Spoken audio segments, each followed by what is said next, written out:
Et ensuite, voilà, il y aura un temps de questions-réponses après sa présentation. Donc, n'hésitez pas s'il y en a qui vous viennent à les noter dans le chat et on fera plutôt un temps d'échange ensuite. Voilà. Encore merci à tous d'être connectés et Amy, je te laisse la parole alors. Juste avant de commencer, Caroline, au niveau des horaires, tu peux me redire combien de temps on a dans cette Oui, étude? et ben dans l'idéal, on fait ça en une heure et quart. Après, s'il y a des échanges qui se prolongent, c'est possible, mais on essaye de rester sur ce créneau-là si ça te paraît bien. Parfait. Trop bien. Du coup, oui, pour ta présentation, 30 minutes, enfin le temps qu'il te faut, et puis après on laissera place aux échanges, quoi. Bon, nickel. Je Nickel. vais commencer par essayer de partager mon écran.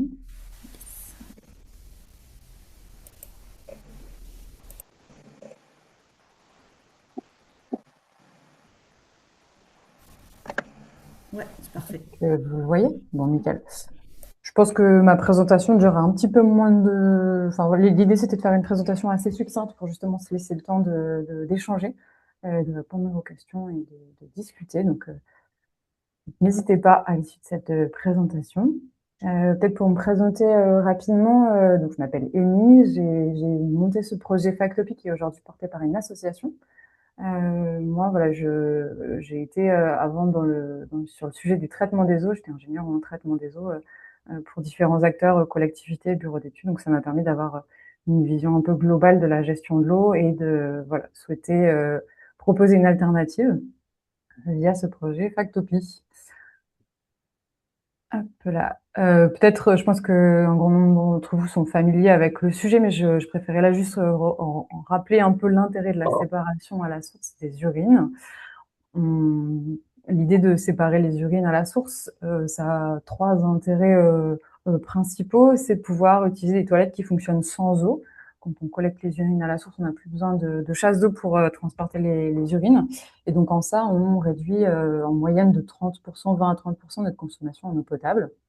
On a un deuxième intérêt, c'est celui de réduire les pollutions qui sont rejetées dans les milieux aquatiques. En séparant les urines à la source, on extrait de l'azote principalement, mais aussi potentiellement des résidus de médicaments qui sont envoyés sur les stations d'épuration et après qui peuvent se retrouver dans les milieux aquatiques. Deuxième intérêt donc. Et le troisième, c'est que on a des nutriments dans nos urines, principalement de l'azote, et que l'idée donc de séparer la source des urines, c'est qu'on derrière on peut valoriser ces nutriments en agriculture et donc réduire la dépendance de nos agriculteurs à des engrais industriels et d'augmenter voilà, leur résilience en ayant un produit qui a un faible impact environnemental et qui est produit localement. Voilà une synthèse très rapide de l'intérêt de la séparation à la source. Concrètement, donc Factopi, c'est donc une filière de valorisation des urines qui se déploie sur le territoire de Valence. Donc à Valence, on se situe dans la Drôme, sur la région Auvergne-Rhône-Alpes. Vous voyez, en ce moment là, je suis dans notre espèce de coworking, qui est présenté en photo là sur la photo du dessus. Donc c'est un espace qui est mis à disposition par Valence Romand Agglomération. Et donc, Valence Roman Agglomération nous héberge également pour notre unité de production qui se situe sur j'entrerai après un peu plus dans le détail, mais qui se situe donc sur une station d'épuration, celle qui se situe au sud de la ville. Voilà, donc l'idée de la suite de la présentation, c'est que je vous développe un petit peu les 5 maillons de la filière que vous voyez ici synthétisés, donc en partant de la collecte des urines. Ensuite, on a le transport, le traitement, la distribution et l'utilisation de l'engrais qui est produit.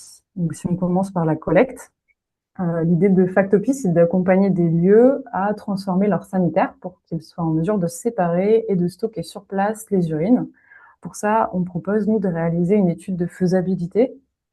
On propose aussi d'accompagner les lieux en fonction de leurs besoins, soit en réalisant un suivi des travaux, soit en réalisant nous-mêmes les travaux de transformation pour installer donc des urinoirs secs, des toilettes à séparation, et puis aussi les réseaux qui permettent de transporter les urines jusqu'à l'unité de stockage. Vous avez un exemple en bas d'une cuve de stockage qui est installée sur un immeuble qui collecte aujourd'hui ces urines sur Valence. Donc voilà un exemple de solution qui peut être apportée. Et du coup, une fois que nos lieux partenaires sont en mesure de séparer et stocker leurs urines, ben derrière, on va proposer un service de prestation de collecte d'urine à une fréquence qui est déterminée, qui peut être mensuelle, voire encore moins fréquente en fonction du système de stockage qui est mis en place. Ce service, il est destiné à des lieux collectifs qui vont accueillir en moyenne un peu plus de 20 personnes en même temps. Donc, ça peut être différents types de lieux, des établissements scolaires, des bureaux, des immeubles, enfin voilà, tout type de lieux. Aujourd'hui, Factopi, on a 2 lieux qui séparent et collectent et stockent leurs urines. On a un lourd de toilettes sèches qui est situé sur Romans, c'est la petite pastille bleue que vous avez en haut de l'écran sur la carte.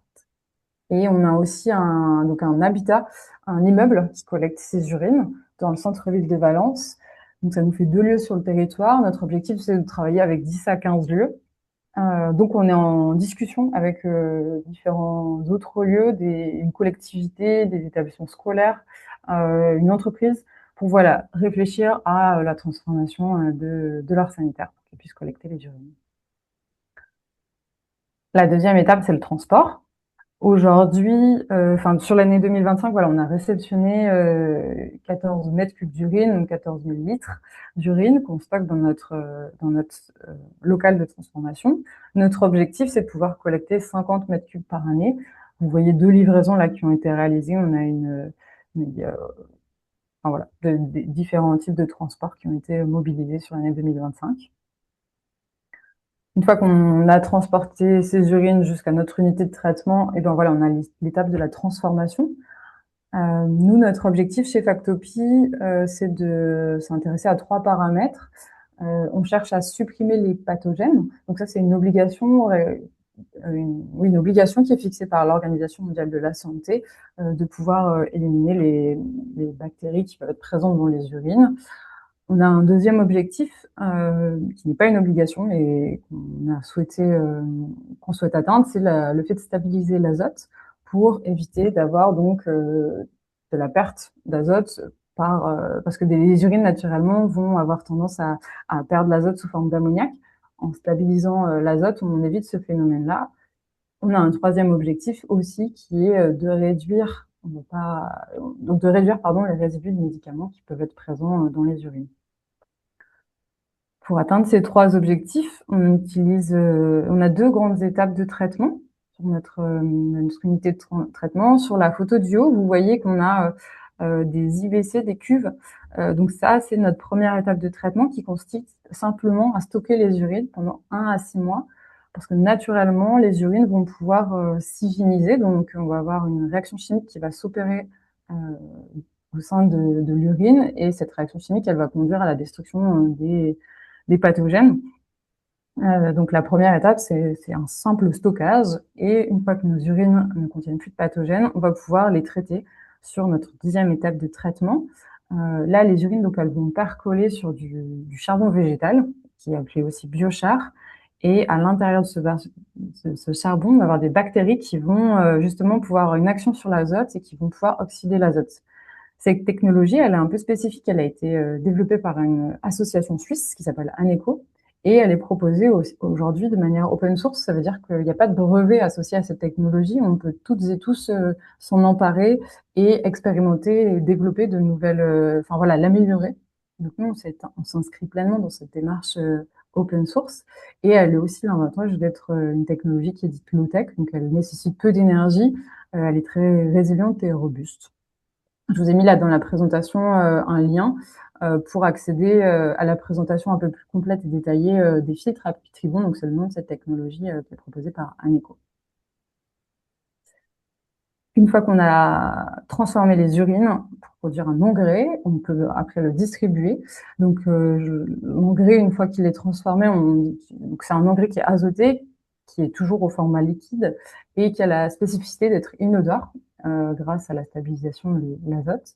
Cet engrais, il est destiné, nous on le destine aux agriculteurs et agricultrices du territoire. En moyenne, je vous ai mis là la valeur des valeurs agronomiques qui sont utilisées pour les engrais, c'est le NPK pour azote, phosphore et potassium. Donc on a principalement de l'azote, un petit peu de potassium et de phosphore. Nous, on fait le choix de le distribuer au format, vous voyez là, au format de 1000 litres, donc format IBC, parce qu'on trouve que c'est un format qui est assez pratique pour les agriculteurs, qui peut être manutentionné assez aisément. Notre objectif, c'est de fertiliser 1 à 2 hectares par an. Je l'ai pas dit avant, mais voilà, nous, on est un petit peu au démarrage du process. Donc aujourd'hui, on n'a pas encore sorti de produit avec ce format-là. Mais c'est l'objectif, c'est voilà, ce vers quoi on veut tendre pour la distribution du produit. Et la dernière étape, l'utilisation de l'engrais. Aujourd'hui, on est en train de discuter avec les agriculteurs qui se sont manifestés comme étant intéressés par l'utilisation de ce produit. Ces agriculteurs, ils ont différentes activités.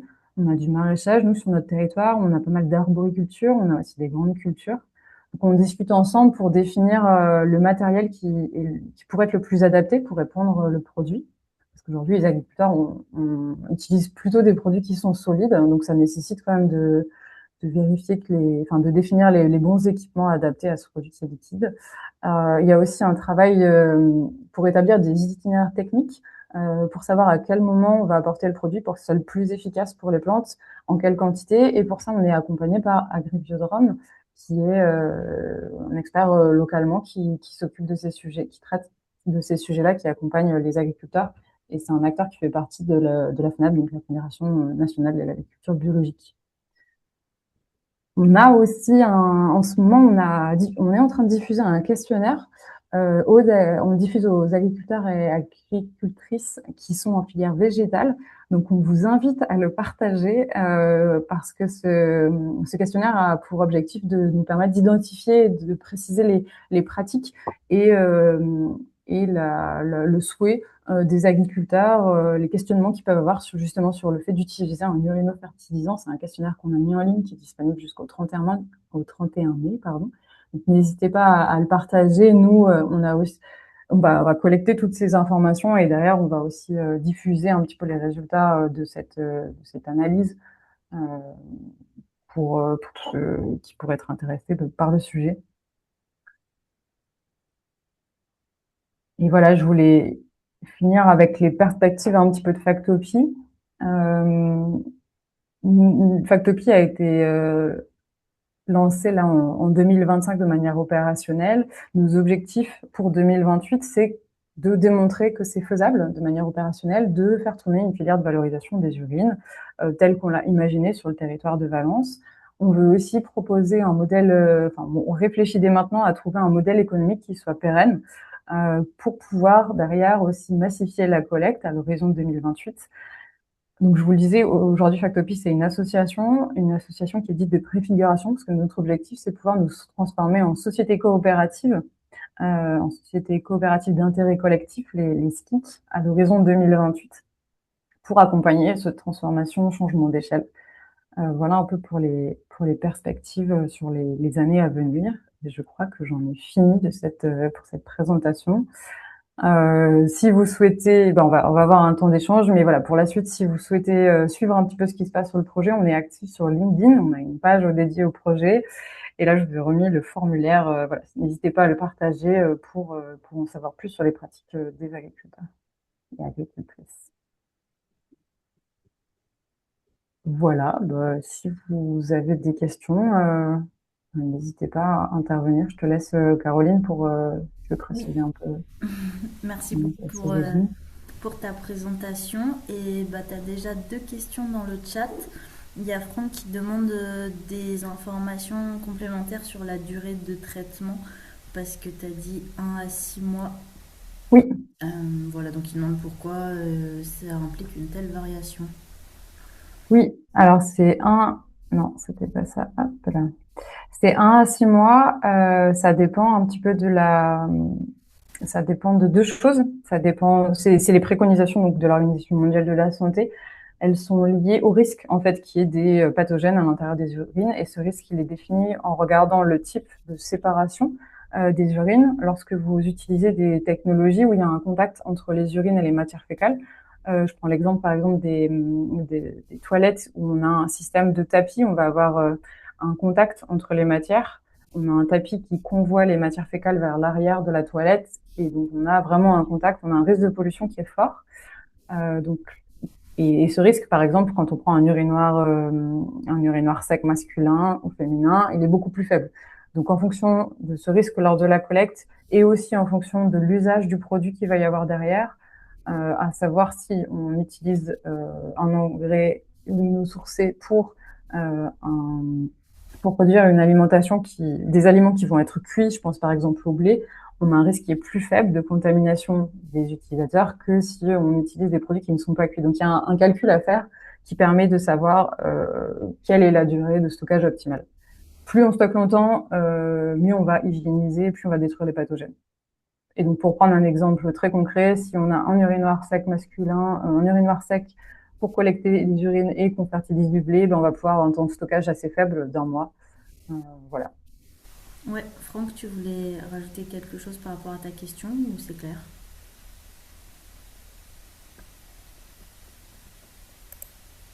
J'ai vu que tu avais levé la main, mais ça doit être bon, j'imagine. Il y avait Arnaud qui demandait l'origine du nom du pitribon. Est-ce que tu as la petite histoire, Amy? Ouais. Alors du coup, l'origine du nom Pitribon, c'est un écho qu'il a trouvé. Et donc dans mes souvenirs, c'est pour du pipi nitrifié sur du charbon, si je ne me trompe pas. La contraction de tout ça pour Pitribon. Oui, ça me parle aussi. Tu valides? Ah oui. Il y a Morgane enfin, qui s'interroge sur le type de culture sur lequel le pitribon va être utilisé. Est-ce que, avec les contacts que tu as eu des agriculteurs, tu as déjà une idée de la Oui. réponse? Euh, L'idée, c'est de pouvoir tester plusieurs cultures. Et donc, voilà, nous, sur le territoire, on a la chance d'avoir plusieurs activités. Et on a du coup des maraîchers qui sont intéressés, on a des arboriculteurs et on a des personnes qui sont en grande culture. Donc, on va essayer de cibler ces trois activités-là, quoi. Pour avoir différents retours d'expérience aussi. Ok, trop bien. Damien, vas-y si tu lèves la main. Ouais, est-ce que tu as une démarche R&D en cours avec des analyses bah, justement sur la partie taux d'hygiénisation, donc sur la partie pathogène, sur la Ouais. partie qualité de l'urinofertilisant, sur, je sais pas, des mesures de taux de croissance en fonction de ce qui est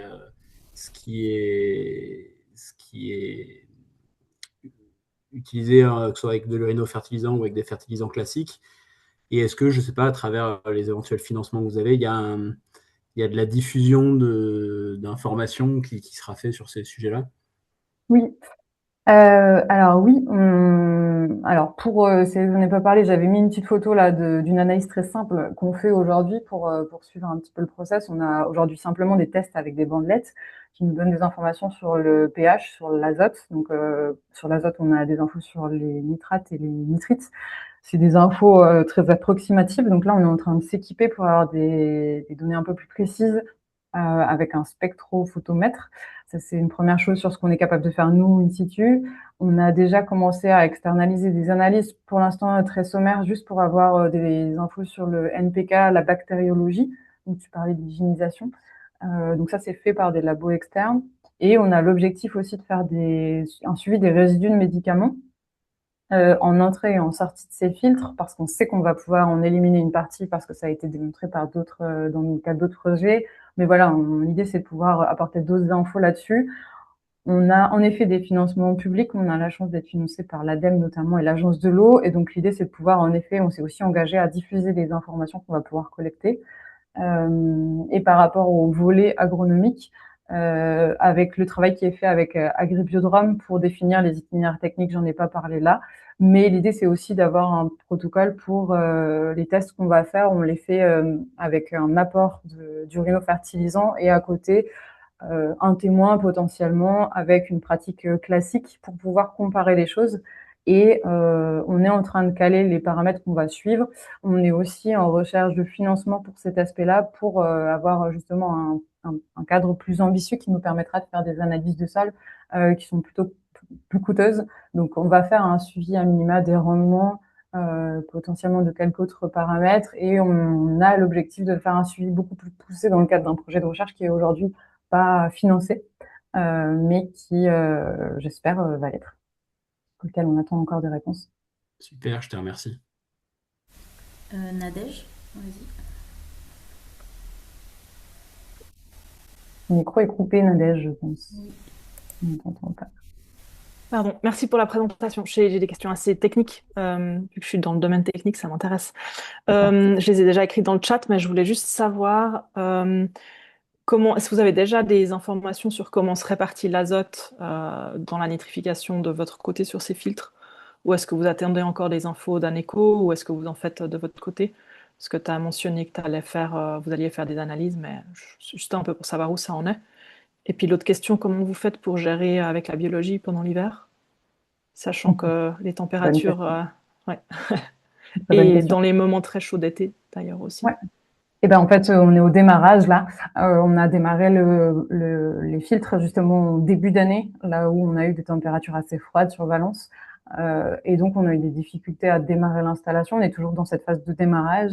Donc aujourd'hui, on n'a pas le retour d'expérience de l'été, comment ça se passe. Ça va être aussi quelque chose où on va être assez vigilant parce qu'on va voir, on va chercher à suivre l'impact que ça peut avoir sur notre process. Donc pour la biologie, voilà, on est en démarrage aujourd'hui, donc on n'a pas beaucoup de retours d'expérience à communiquer pour le moment. Pour le suivi de l'azote, c'est un peu la même chose là. On a fait des premiers tests, on s'est rendu compte qu'on atteignait un peu les limites de précision que ces tests offrent. C'est pour ça qu'on est en train de voir pour s'équiper d'un spectromètre, un spectrophotomètre qui nous permettra d'aller plus loin dans la compréhension du process, quoi. Donc aujourd'hui, on n'a pas encore beaucoup d'infos à communiquer. Ok. Enfin, on n'a pas beaucoup d'infos sur le sujet, mais on a bien envie de pouvoir justement apporter des éléments de réponse là-dessus. Ok. Et puis vous faites un suivi des nitrites ou pas? Là, on l'a fait avec nos tests bandelettes, ouais, mais Ouais, c'est ça. on Donc va pouvoir le faire. ça Ouais. c'est quelque chose que vous comptiez faire en Oui, continuité. tout à Ok. fait. Ouais. Histoire de comprendre vraiment l'azote, sous quelle forme il se répartit, et Mhm. aussi pouvoir aller, si on a le financement, aller plus loin dans les sols, voir les dynamiques azotées, comment ça se comporte. Ouais. Mhm.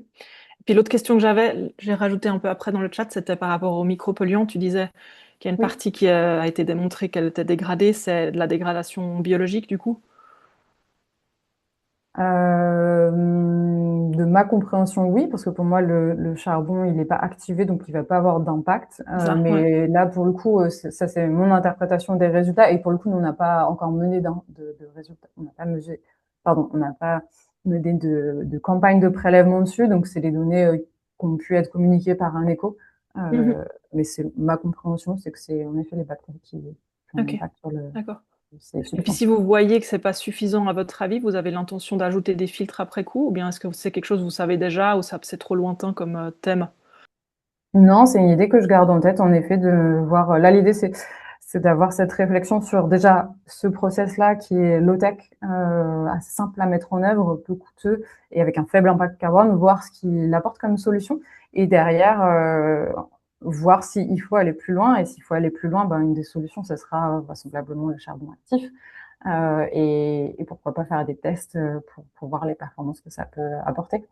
Mais pour l'instant, voilà, on reste sur cette techno pour essayer de la comprendre et voir ce que ça apporte ce que Ok, ça a comme impact. merci beaucoup. Et un peu dans la lignée de cette question, il y a Eric qui demandait à propos des PFAS, si tu sais s'ils sont traités par le filtre à Pitribon, enfin si tu as un suivi là-dessus ou pas du tout. Euh, on a nos filtres en tant que tels, c'est vraiment une activité bactérienne qu'il va y avoir. Donc je sais pas dire l'impact que ça va avoir et on n'a pas aujourd'hui d'infos sur le sujet, mais on est en train de caler les protocoles justement pour savoir quelles substances on va suivre par la suite. Donc au vu de l'importance des PFAS, enfin de la prise de conscience un peu générale sur le sujet, c'est quelque chose qui pourrait être intéressant de suivre. Et la question suivante, peut-être la personne qui veut la poser veut compléter, mais la question était quelles sont les maintenances préventives sur le réseau de collecte en parlant de la struvite. Je ne sais pas. Ouais. Enfin, si tu as une réponse à apporter, c'est super. Ben, la maintenance préventive, là, un axe important pour nous, c'est de concevoir une installation qui va permettre d'avoir moins de maintenance possible, enfin le moins de risque de colmatage. Donc en effet, dans les solutions qu'on propose, on suit notamment les prescriptions du guide qui a été réalisé par Florent Brun sur la conception des réseaux d'urine, en prenant les dispositifs qui permettent d'éviter un maximum un colmatage. Et derrière, pour la maintenance préventive, c'est quelque chose qui est aussi discuté avec les fournisseurs de toilettes. Nous, on propose pas un type de toilette spécifique.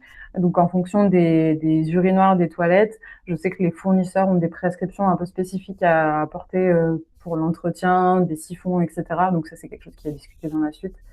Et euh, sinon, nous, voilà, au moment où on va faire les collectes, on va aussi prendre le temps de vérifier l'installation. On va pas pouvoir aller vérifier toutes les canalisations, mais il y a aussi un suivi qui va être fait de notre part dans la continuité, quoi. Je sais pas si ça a répondu à la question. Je pense que Peut-être une précision. la question suivante, c'était Bernard qui demandait si tu pouvais développer l'intérêt du charbon végétal.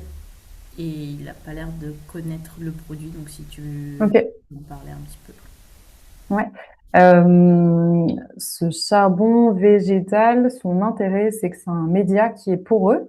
Donc, comme une éponge, il a plein de trous à l'intérieur. Et du coup, les bactéries vont pouvoir s'y nicher. On va avoir beaucoup de bactéries, on va avoir de la place pour que les bactéries se développent à l'intérieur. Il y a d'autres médias qui peuvent être utilisés. Je pense à la pouzzolane, aux roches volcaniques. Il y a différents médias qui peuvent être utilisés. Je sais qu'il y a certaines personnes qui font des tests avec du compost. L'avantage du biochar, c'est que dans le temps, il va pas trop bouger, il va pas se dégrader. Donc, en fait, nous, les charbons qu'on a installés, ils ont vocation à rester dans les filtres. En Suisse, il me semble qu'ils ont des filtres qui sont installés depuis 10 ans. Et à ma connaissance, ils n'ont pas eu besoin de modifier ces médias. Donc, il y a ces deux sujets, le fait que ce soit qu'il y ait beaucoup de pores à l'intérieur, que ce soit poreux, et aussi qu'on ait une bonne tenue du matériau dans le temps. Voilà, les deux intérêts de ce média-là. Merci. Et il y a Samia qui lève la main. La parole est à toi. Salut, merci Amy. Samia. Alors moi, ma question, elle était un peu d'ordre économique. Euh, donc, comme vous savez, là, il y a Dino Agglomération qui est justement là dans le chat aussi, qui est présent, avec qu'on accompagne pour pareil de la récupération et de la valorisation d'urine. Et il y a assez rapidement la question du financement qui s'est posée et du coup, on réfléchit déjà à se dire dans quelle mesure est-ce que la station d'épuration pourrait participer en, en mesurant en fait quel est l'impact du fait de la réduction des urines. Alors c'est vrai que sur une échelle comme la tienne, c'est pas des gros volumes, mais ça pourrait être un principe. Et d'un autre côté, donc voilà, station d'épuration qu'on soulage, donc peut-elle participer? Et d'un autre côté, est-ce qu'un jour on pourrait imaginer les agris aussi participer et peut-être acheter cet engrais en plus que là, du coup, toi, tu offres stabilisé, quoi. Oui, Est-ce que dans le modèle économique, tout ça, vous le calculez et est-ce qu'il y a d'autres choses? ouais. Et ben le modèle économique, en effet, on est en train de le construire. Et nos pistes aujourd'hui, c'est en effet de facturer la vente du produit. Alors, nous, le choix qui a été fait, c'est de pouvoir le facturer au prix de l'azote actuel. Donc, de la même manière qu'un agriculteur va devoir débourser de l'argent pour acheter un engrais, voilà. Aujourd'hui, l'idée, c'est de s'aligner sur ces prix-là.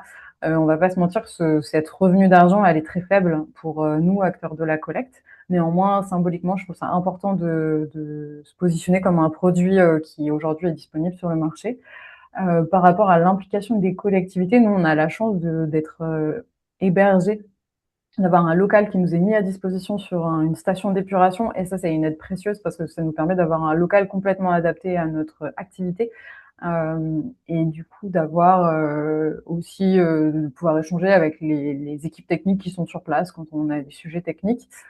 On n'a pas, en effet, aujourd'hui mesuré l'impact de cette séparation à la source parce que c'est vrai qu'on collecte 50 mètres cubes. Notre objectif, c'est de collecter 50 mètres cubes par an d'urine, donc ça reste assez modeste au vu de ce qui arrive sur les stations d'épuration. Par contre, nous, l'idée, c'est de pouvoir, en effet, faire des projections en partant de données un peu théoriques et d'essayer de voir justement à partir de quel moment, à partir de quelle échelle on arrive à avoir un impact sur les stations d'épuration et sur la gestion de l'eau pour pouvoir parce que voilà, l'objectif c'est aussi d'avoir un impact un peu plus fort. Donc dans notre changement d'échelle, c'est quelque chose qu'on va chercher à calculer et à estimer. Et oui, le financement, nous on le voit vraiment comme quelque chose d'hybride avec justement différents acteurs qui participent financièrement à la filière parce que on considère que le sujet de la séparation à la source, il a de nombreux avantages et que du coup, ces différents bénéficiaires, ce serait intéressant qu'ils participent chacun à la hauteur de ses moyens, mais à faire en sorte que cette filière soit pérennisée aussi dans le temps, quoi. Merci. Il y avait une question ensuite qui était relative au choix de la technologie. Est-ce qu'à un moment vous avez réfléchi à utiliser la technologie Vuna pour produire de l'orin et comment finalement tu as choisi le Pitribon et voilà, et un peu expliquer ton choix. Ouais. Le choix de la techno, c'est fait sur plusieurs sujets. L'idée, c'était je trouve la technologie, le principe de l'open source assez intéressant parce que derrière, on peut être plusieurs à travailler sur la même technologie et du coup améliorer la solution qui est ouverte et qui du coup bénéficie d'autres retours d'expérience de chacun et chacune. La technologie Vuna, elle a un certain coût. Elle permet d'avoir un produit qui a une plus grande valeur ajoutée, qui est plus traité. Pour être transparente, oui, dans le montage du projet, l'idée c'était d'avoir une enveloppe, d'aller chercher des financements avec un certain montant, et je me voyais pas, ça aurait vraiment changé l'envergure du projet, d'avoir une technologie plus forte qui aurait plus transformé le produit. Donc là, l'idée c'était de déjà tester avec une technologie ouverte qui du coup nécessite un investissement plus faible et qui du coup, de mon point de vue, au vu des acteurs que je pouvais mobiliser pour les financements, rendait le projet aussi plus viable. Voilà. Merci beaucoup. Il y avait ce choix économique, mais aussi technique. Ouais. Merci. Il y a la question suivante, c'était Arnaud qui demandait des précisions sur les précautions sanitaires que tu prenais quand tu manipulais les urines. Je ne sais pas Arnaud si tu veux préciser ta question, à quelle étape tu penses et si tu avais une question plus précise en tête, n'hésite pas. Tu m'entends là? Oui.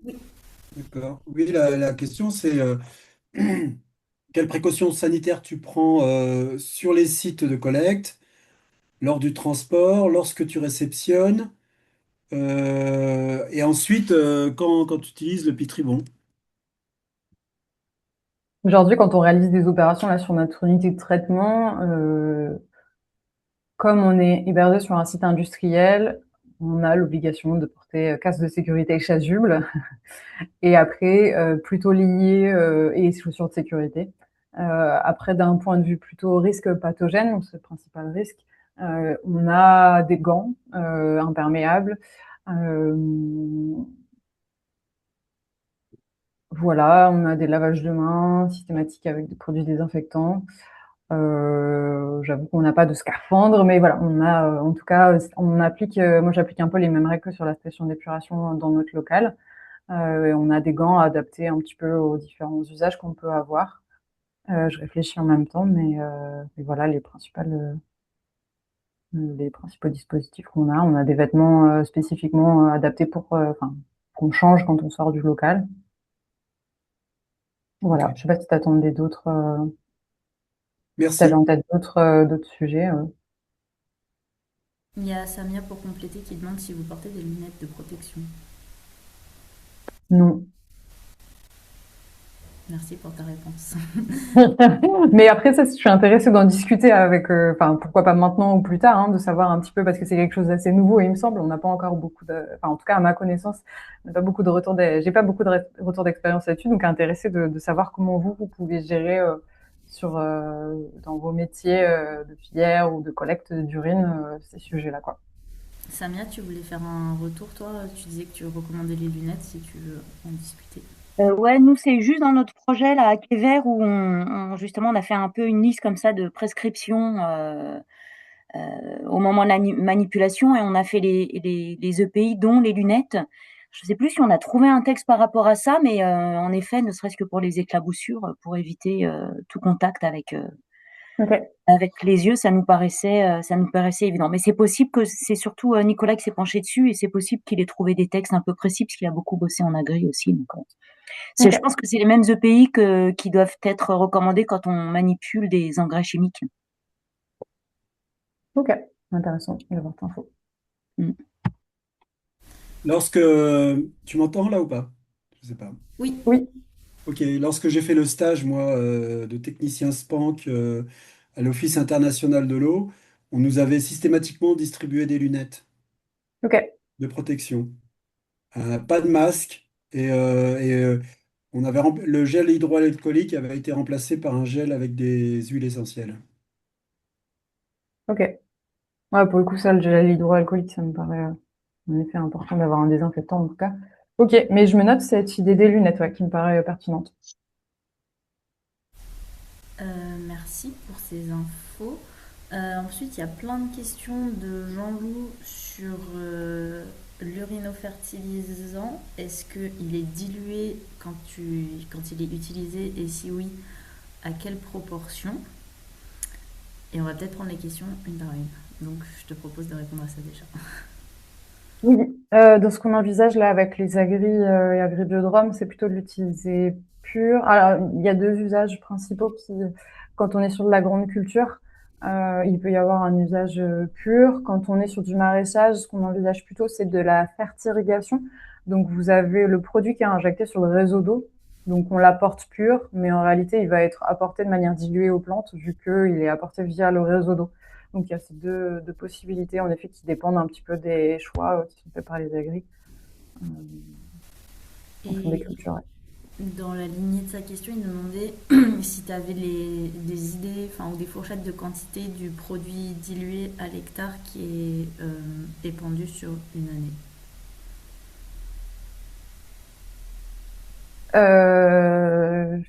Je suis pas sûre. Bah, ça dépend des cultures. Nous, en prenant des ratios un peu grossiers, l'idée c'est de collecter 50 mètres cubes, je le disais, d'urine. Donc la production d'urine de 100 personnes. Et ça, on estime qu'on va pouvoir fertiliser 1 à 2 hectares avec. Euh, voilà. Pour de la grande culture, je crois qu'on est sur l'ordre de 30 à 40 mètres cubes par hectare. On est sur des volumes assez importants. Après, voilà, faut reprendre dans le détail. C'est pour ça que nous, on bosse avec Agribiodrome pour les itinéraires techniques en fonction des besoins des plantes, du moment où on apporte le produit. On peut aussi l'apporter de manière fractionnée, ce qui se fait plutôt en maraîchage. Donc ça, c'est un peu du cas par cas, le dosage en fonction des besoins des plantes. Ok, merci. Franck, tu avais une question. Ouais, non, c'est pas une question, c'est pour réagir justement sur les quantités en épandage. J'ai écouté l'interview de Fabien Esculier dans La Terre au carré là, qui était rediffusée, enfin qui a été diffusée il y a pas longtemps. Et il me semblait que on était sur des volumes beaucoup plus faibles que ce que vous annoncez à l'hectare. Je sais pas pourquoi, j'ai en tête 150 litres à l'hectare, donc ça me paraît Non. bien moindre que ce qui est annoncé. Je sais pas Alors, s'il y je a crois que quelqu'un du RAE autour je vais qui... rester plutôt sur les 30-40 mètres cubes, mais je laisse d'autres personnes intervenir. Je pense qu'il y a d'autres Parce que personnes ça qui me veulent. paraît énorme, en fait, 30 à 40 mètres cubes sur un hectare. Enfin, ça me Oui, paraît tout à fait. démesuré. Après, est-ce que Je ça peux te bien intervenir. Ah oui, vas-y Sylvain. Super. Merci. Non, c'est pas du tout démesuré, 30-40 mètres cubes à l'hectare sur des grandes cultures.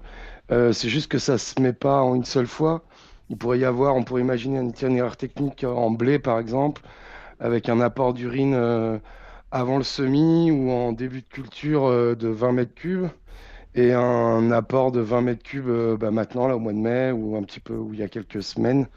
Et non, on est à peu près sur ça, sur 40 mètres cubes hectare. 150 mètres cubes hectare, c'est des engrais chimiques en fait. 150 litres. 150 litres hectare, enfin ouais, c'est un peu plus, c'est 10% quoi. C'est là où on met 20 000 litres hectare, on va mettre 2000 litres hectare en engrais chimiques quoi, sur une solution d'ammonitrate en 33,5 quoi, tout dans le genre quoi. Donc voilà, on est sur ces ratios-là. C'est de 1 à 10 en volume, ce qui génère des coûts monstrueux pour les agriculteurs et des difficultés d'épandage en fait. Et c'est pour ça que c'est un point que nous on discute vraiment. Il y a ce sujet de l'itinéraire technique qui est à adapter, mais il y a aussi vraiment un sujet sur le matériel, parce qu'on a des volumes plus importants, on a des contraintes du coup liées au matériel qui vont être utilisés. Enfin voilà, il y a une logistique qui est un petit peu à recréer autour de ce sujet-là pour l'utilisation de ces produits qui sont peu concentrés en fait. Merci pour ces précisions. Ensuite, il y avait une question sur le budget du projet. Donc, je ne sais pas si tu voudrais. Juste s'il vous plaît, je voudrais revenir sur l'épandage. J'avais entendu, c'est Christophe de l'association Astre. Oui. Juste, on avait plutôt enfin, j'ai plutôt entendu dire qu'il fallait plutôt faire de l'enfouissement que de l'épandage au sol, que c'était plus valorisant et qu'il y avait moins de Ouais, risques d'odeur et de d'ammoniac, enfin de perte d'azote. Voilà, je voulais en savoir plus là-dessus. oui. Et ben les urines, on peut les utiliser, pardon, les urines, on peut les utiliser quasiment directement dans les champs. Et quand on les urine sans traitement, donc on a toujours ce risque qu'en effet l'ammoniac s'évapore. C'est l'odeur désagréable quand on a des urines. C'est de l'ammoniac qui s'évapore. Donc en effet, quand on utilise des urines qui ont été hygiénisées, on parle de l'ISA. Il y a un travail d'ailleurs qui a été fait par des chercheurs sur Paris avec le programme Okapi pour designer un outil qui permet d'aller enfouir dans le sol directement, enterrer le produit.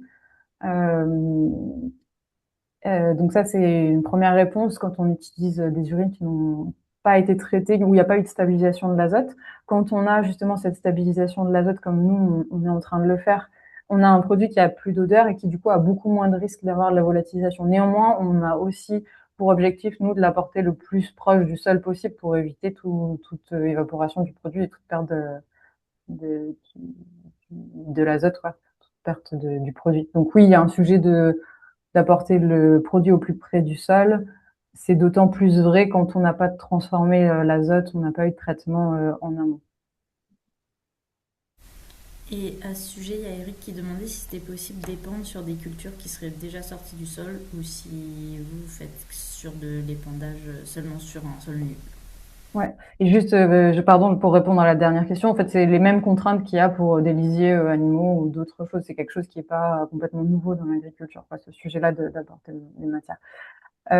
Et du coup, pour cette deuxième question, euh, Caroline, tu peux me redire, excuse-moi, du coup. Oui, bien sûr. Eric qui demandait si c'était quand même possible d'épandre sur des cultures déjà sorties du sol ou si ça se Oui, faisait avant cette étape. ok. Il me semble que c'est possible, mais c'est vrai que là, pour le coup, je vais dépasser un peu mon champ de compétences. Peut-être que Sylvain peut apporter plus d'éléments. Il parlait de 2 apports pour le blé, du coup, il me semble que oui, mais Sylvain, je te laisse peut-être apporter des éléments. Ouais, c'est tout à fait possible d'amener sur des cultures déjà bien avancées. En fait, après, là, on rentre vraiment sur des points techniques qui sont presque de l'ordre des choix techniques de chaque agriculteur, en fait. Oui, les épandages sur culture, notamment sur céréales, ça se fait très bien en ce moment, là. On est dans la bonne période. Il fait un peu chaud, c'est chiant pour la volatilisation, mais ça marche. Après, sur la question de l'enfouissement, dont on parlait il y a 2 minutes, bah, c'est encore un sujet qu'il faut pondérer avec les questions de l'énergie, parce que transporter une tonne à lisier et pendre du lisier en pendillard ou à la palette, mais ça va bientôt être interdit, bah, c'est beaucoup moins d'énergie que d'enfouir. Donc ça veut dire que le tracteur, il va consommer beaucoup plus de gasoil si on enfouit. Donc c'est des pondérations à faire. Il faut jouer aussi avec la météo. Il faut jouer avec les facteurs habituels du monde agricole, quoi. Voilà. À chaque endroit, en plus, à chaque terroir, ses spécificités. Merci pour les compléments. J'ai l'impression que c'est un peu tout. S'il y a des gens qui voulaient encore poser des questions, n'hésitez pas à lever la main. Comment on lève la main? Comme ça, par Tu peux exemple. faire comme ça si tu veux, Arnaud. Oui, j'avais posé une question là, mais tu l'as zappé, c'est pas grave. Amy, est-ce que tu as un tableau avec plusieurs entrées qui permet de savoir quel doit être le temps d'hygiénisation? C'est-à-dire en fonction de la température, de l'origine du produit et de son utilisation ultérieure. Alors justement, nous, je vais vous montrer peut-être la photo qui sera plus parlant. Nous, on travaille avec là vous le voyez sur le côté, des tonnes à eau, des IBC. Donc on a la possibilité enfin on fonctionne par l'eau. En fonction des urines collectées, on est capable d'identifier dans chaque cuve ce qu'il y a. Et donc en effet, on se fixe une date où on reçoit le produit Et en fonction des infos qu'on a sur la provenance des urines, etc., on peut définir le temps de stockage. Bon, je vais préciser ma question. Pour les Ouais. bureaux d'études qui font des études sur les filières séparatives avec des toilettes sèches, quels conseils on doit donner à l'utilisateur s'il souhaite donc stocker ses urines et les utiliser sur son potager? À l'échelle familiale, Ouais. et ben du coup, t'as pas besoin de stocker. L'OMS, la préconisation, c'est quand on sort du cadre familial, quand on est dans son propre habitat. Moi, je dirais qu'on n'a pas besoin de stocker et que du coup, on peut l'utiliser en direct. Sinon, oui, Sans tu peux stocker. regarder le rapport de l'OMS que Samia a mis dans le chat et je crois qu'il y a toutes les recommandations Ok, merci. dedans. Euh, Est-ce qu'il y a d'autres questions? Ah oui, Damien, t'as... Oui, vas-y, je te laisse la parole. Ouais, moi j'ai mis une petite question. Lors du passage de l'urine dans le pitribon, avant nitrification, justement, est-ce que tu ajoutes un acide pour éviter justement la volatilisation de l'ammoniac, ou bien est-ce qu'on est dans un milieu, comme on est dans un milieu fermé, on va dire, où il y a moins de vent, d'ensoleillement direct, etc., la partie volatilisation, elle est négligeable et on l'accepte. Je me demande si Aneco avait pas présenté un truc avec, où ils avaient regardé justement le pourcentage qui s'évaporait ou pas. Et l'autre question, c'était pour mémoire, je me rappelle plus combien de temps il faut pour faire percoler un mètre cube d'urine sur un pitribon. Yes. Eh ben, pour répondre à ta première question, on n'a pas prévu, nous, d'acidifier. On a suivi les préconisations d'Aneco sur la construction des filtres. Ce qu'on imagine, on a un peu peut-être du mal à le voir sur la photo, mais c'est que sur la partie supérieure où arrivent les urines, on a, là, on voit un petit peu, les filtres sont plus blancs. En fait, on a mis un isolant. En réalité, c'est du papier bulle, justement pour calfeutrer un peu cette partie. On a aussi l'arrivée qui se fait, voilà, on a une double isolation pour limiter justement, en effet, la volatilisation qui peut avoir lieu sur le dessus du filtre. On a aussi des couvercles qui sont posés, mais c'est quelque chose qu'on va suivre en faisant justement un bilan de l'azote sur ce qu'il y a, parce qu'on va suivre ce qu'on a, la solution d'entrée, on va suivre ce qui sort et du coup, par déduction, on va savoir ce qu'on a perdu potentiellement par volatilisation. Ouais. C'est des choses qu'on Ok. va suivre. En tout cas, on a pris ces dispositions-là telles qu'elles sont décrites par un écho pour isoler, éviter cette évaporation. Euh, le temps de passage d'un mètre cube, c'est une bonne question. Nous, on a l'idée d'avoir à terme 8 filtres, et ces 8 filtres, on veut qu'ils puissent traiter 4 mètres cubes par mois. Pour te donner un peu des chiffres. Voilà. Chacun ou sur Sur la l'ensemble? totalité, non, sur la totalité. Ok, ouais, donc on est quand même sur des débits très faibles. Ouais, tout à fait, oui. Ok, ça va. En fait, ma question, c'était est-ce que on va dire, le volume de stockage et l'étape d'hygiénisation, c'était l'étape principale, et derrière, il fallait relativement peu de temps pour nitrifier. C'était une opération ponctuelle qui permettait d'apporter de la souplesse lors de l'épandage en champ, permettant de le faire voilà, sans enfouir. Non, mais a priori, c'est une étape qui est quand même contraignante parce que assez chronophage, quoi. Non, c'est pas chronophage, c'est plus que ça prend de la place, parce que la goutte d'urine, elle va mettre quelques jours à passer au sein du filtre, en fait. Donc c'est juste que enfin oui, les deux sont liés, mais ça va, si tu veux faire ça à grande échelle, nous là on est sur 4 mètres cubes, je te disais par mois. Si tu veux pouvoir en traiter plus, il faut plus de charbon, quoi. Oui, et ça veut Mais dire le temps que de passage 4 est mètres de cubes deux par trois mois, jours. 4 fois 6, t'es qu'à seulement 25 mètres cubes en 6 mois, alors que potentiellement tu stockes jusqu'à 50 mètres, enfin, c'est 50 mètres, non, c'est 50 mètres cubes par an, oui, donc c'est ça, donc ça fait 25 mètres cubes sur 6 mois. Ouais, c'est ça. Ok. Et est-ce que tu peux stocker le produit Pitribon indéfiniment une fois qu'il est filtré?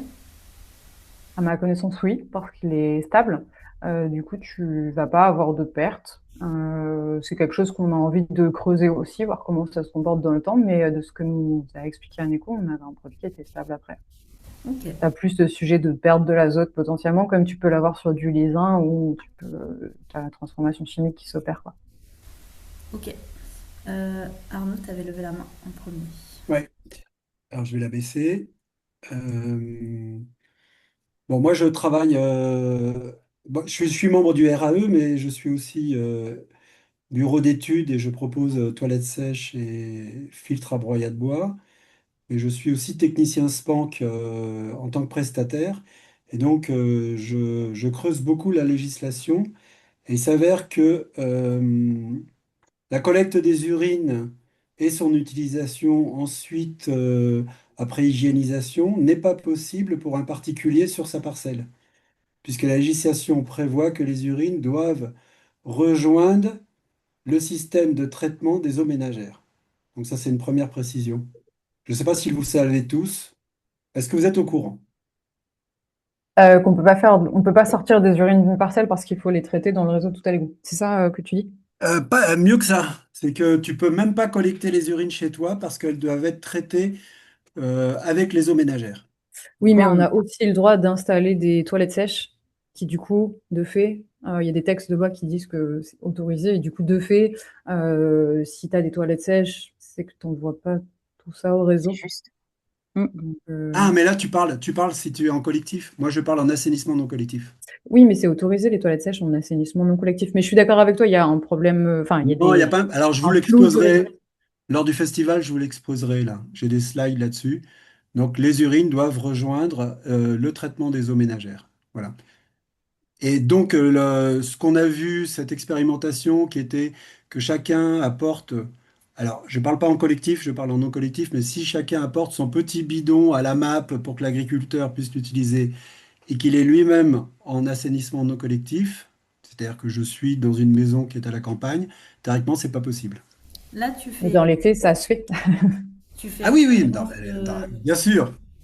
tu fais Mais moi, en référence tant à que la technicien valorisation SPANC, d'actifs. si je viens et que je vois que la personne, elle collecte les urines pour les exporter de la parcelle et pour les emmener chez son agriculteur, théoriquement, ça rentre pas dans le cadre légal.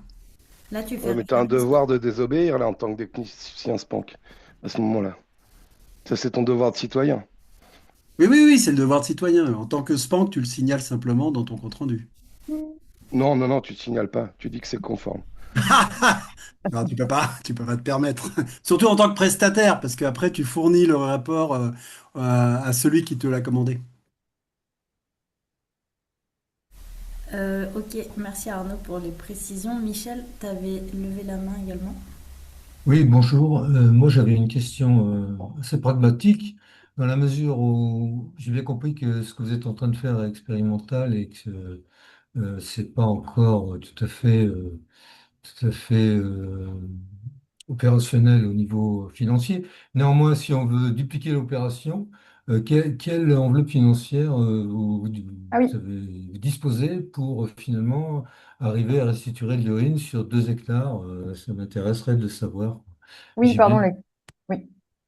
Voilà, c'est tout. Merci. Ok. Et oui, la question a été posée et j'ai pas répondu en effet. Nous, le projet, il est du coup calibré sur 3 ans. Les financements, ils ont été demandés pour la période 2025-2027. Et du coup, on a un budget total qui est à un peu plus de 300 000 euros, 350 000 euros. Il faut avoir en tête que ce budget-là, il comprend du coup des frais de personnel qui sont, je crois, de mémoire à peu près à hauteur de 40% du budget, et aussi après un petit investissement et surtout des frais de fonctionnement. Ce coût-là, il englobe tout un aspect aussi d'expérimentation et de R&D.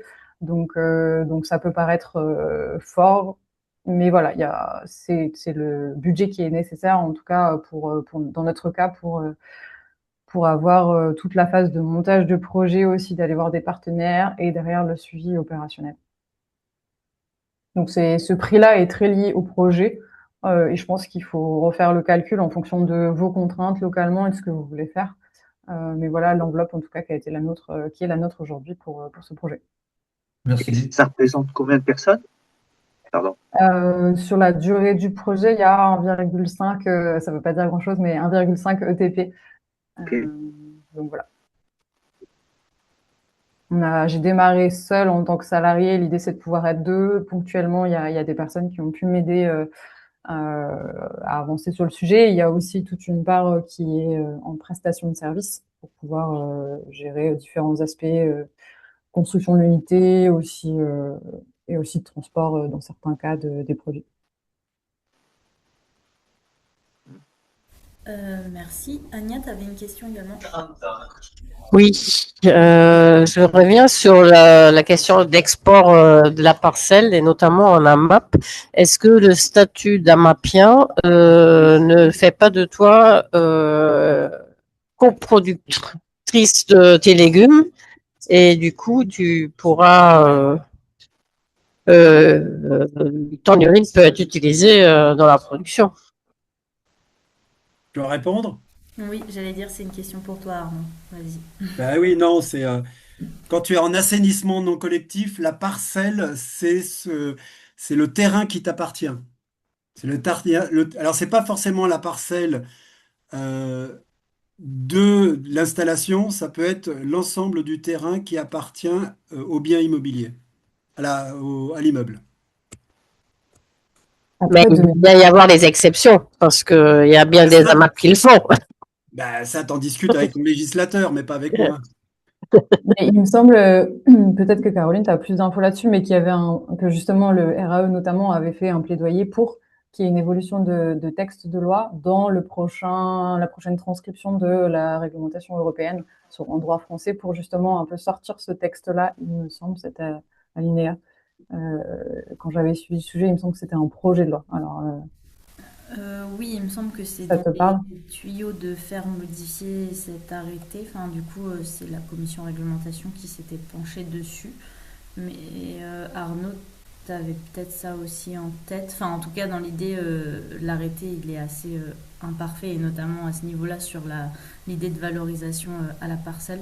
Donc, je sais que dans l'idée, on voudrait modifier l'arrêté, mais je ne sais pas exactement où ça en est. Arnaud, si tu as des éléments. Aucune idée. Très bien. Aucune idée.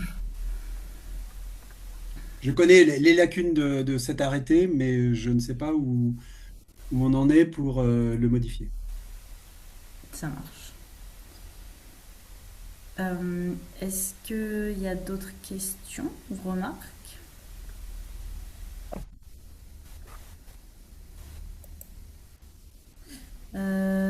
Alors, dernière question. Oui, Amy, quand est-ce que tu nous invites à visiter ton... T'as déjà fait une visite, je crois, hein, auquel j'ai pas pu aller. On a inauguré notre unité, ouais, on a reçu un peu de monde en fin d'année 2025 et on aimerait bien refaire un événement au deuxième semestre 2026. On n'a pas encore calé les dates, on n'a pas encore calé la date, mais on te tiendra au courant, Arnaud, et on diffusera l'info, je pense, au sein du RAE.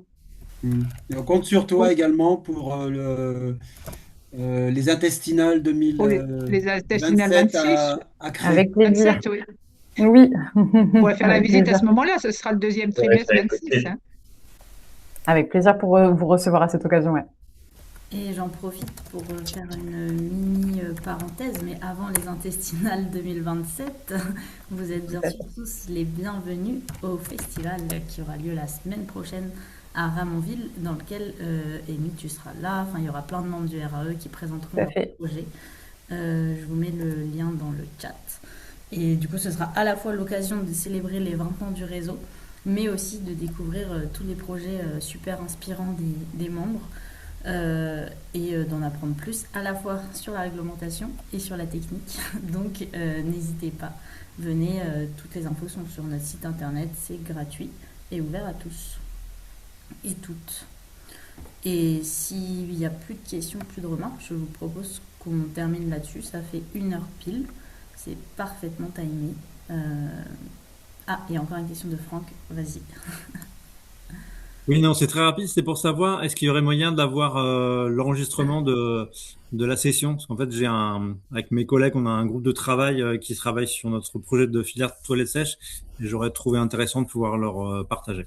Oui, je vais mettre la visio sur YouTube dans les jours qui suivent. Ce sera sur la chaîne YouTube du RAE.